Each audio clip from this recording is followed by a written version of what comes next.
You ever have one of those nights where right away something feels off, like your gut's hollering louder than your radio? That was me 2 days earlier than planned, pulling up to my own ranch in the pitch black with just my headlights and the kind of bad feeling that'll keep you up for a week. My gate, a heavy-duty automatic big expensive thing, should have swung wide the moment it sensed my truck, but tonight it just sat there dead weight. The security light that usually turns the front drive into a little stadium out. Not even a flicker. So I grab my phone, thinking I'll just hit the backup remote, but nope, the app says no connection. Not slow, not buffering, just gone. That's when I spot her. Marjorie Hutchinson. Everybody calls her Karen behind her back, though she likes President Hutchinson if you ask her down in the weeds by my electrical panel clutching a pair of wire cutters like she's auditioning for a low-budget crime show.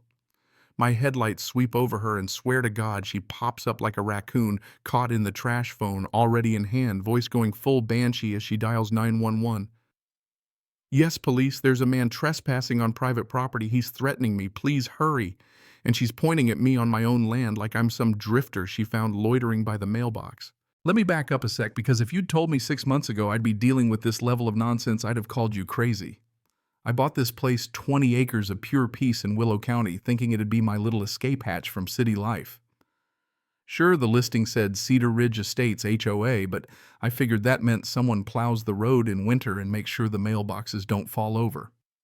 Turns out I just signed up for the most militant HOA in Texas, run by none other than Karen herself, a woman who thinks running a homeowners association is the next best thing to being president of the United States.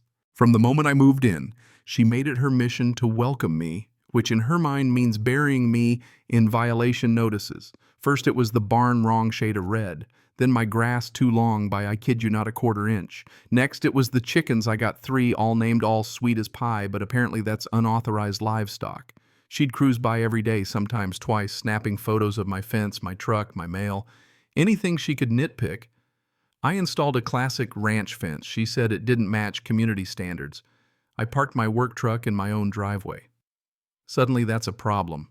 I started getting 2, sometimes 3 notices a week with fines that got more ridiculous each time.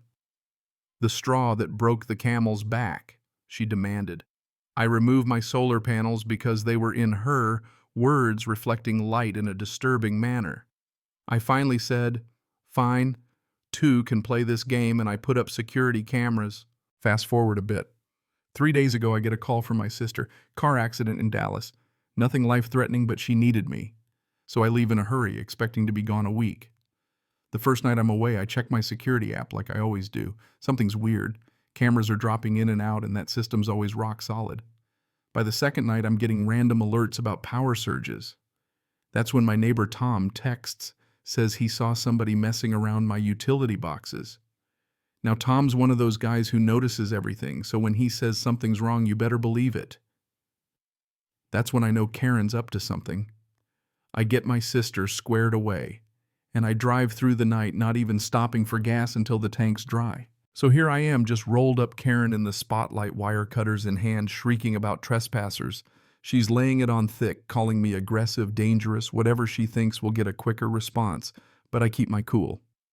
Karen, I say I'm calling the police to report you for trespassing and vandalism. She just smirks like she's rehearsed this and goes, good, they'll see you're the criminal. This property's been reported as abandoned for HOA violations. I'm here on official business to secure it from squatters. She really believes it. I mean, she's standing there with cut wires in her hand, acting like I'm the bad guy for coming home early. It doesn't take long, maybe 5 minutes, and 2 patrol cars show up. Karen sprints over to the first cop, Officer Chen, talking so fast, even her words can't keep up with her hands, and starts spinning her story. Thank goodness you're here. This man, he just appeared out of nowhere, threatened me. He's a danger.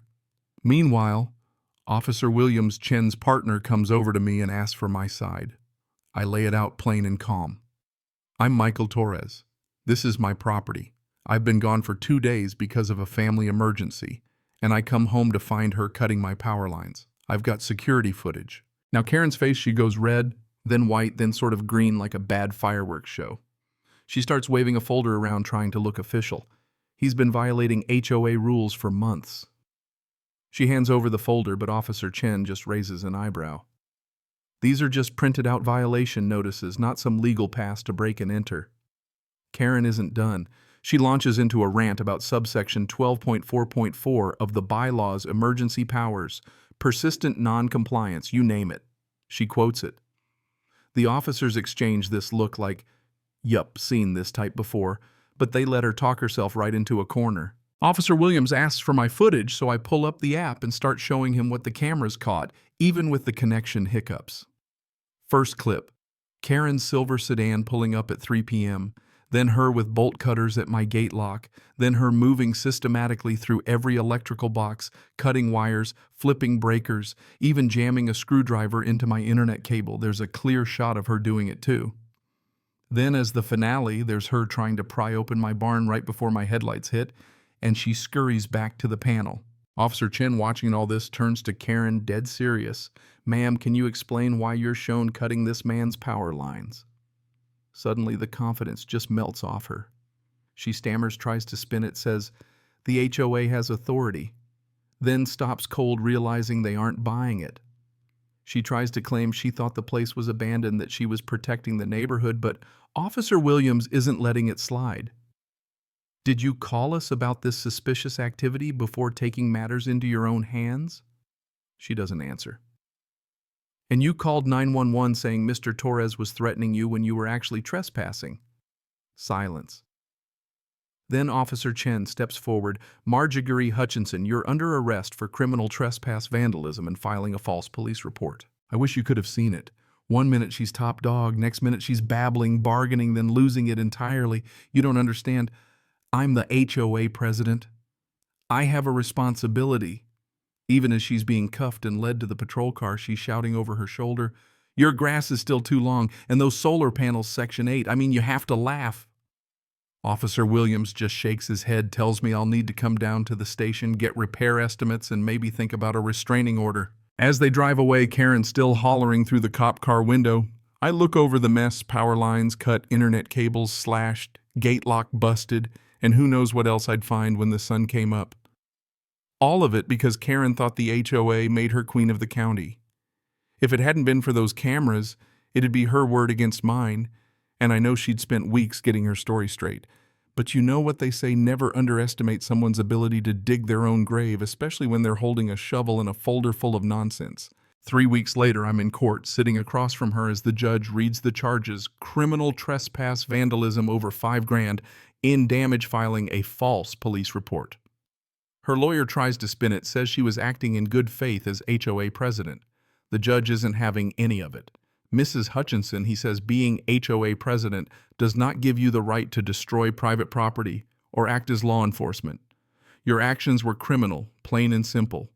Karen stands there rigid as a fence post, face drained, mouth tight, as the sentence drops: 90 days in county jail, suspended for 2 years probation, 300 hours, community service, full restitution to me, $700-800. Gavel falls. Karen shrieks, but I'm the HOA president, and all I can do is sit there halfway between relief and disbelief, watching the most powerful woman in Cedar Ridge Estates lose it in real time. The best part, as we left the courtroom, a few other residence folks who'd been bullied in silence caught my eye, giving little nods like, finally someone stood up. There's a freedom in knowing the biggest bully on the block isn't above the law, no matter how many folders she waves or how loud she screams about the rules. Now, every time I drive through that front gate, I can't help but wonder how many more Karens are out there waiting for someone to call their bluff. So what do you think? Did justice get served, or did the whole thing just kick up more trouble? Let me know down in the comments. Maybe you've dealt with a Karen or two yourself. Let's hear your take, because out here, standing your ground is the only way to keep your peace.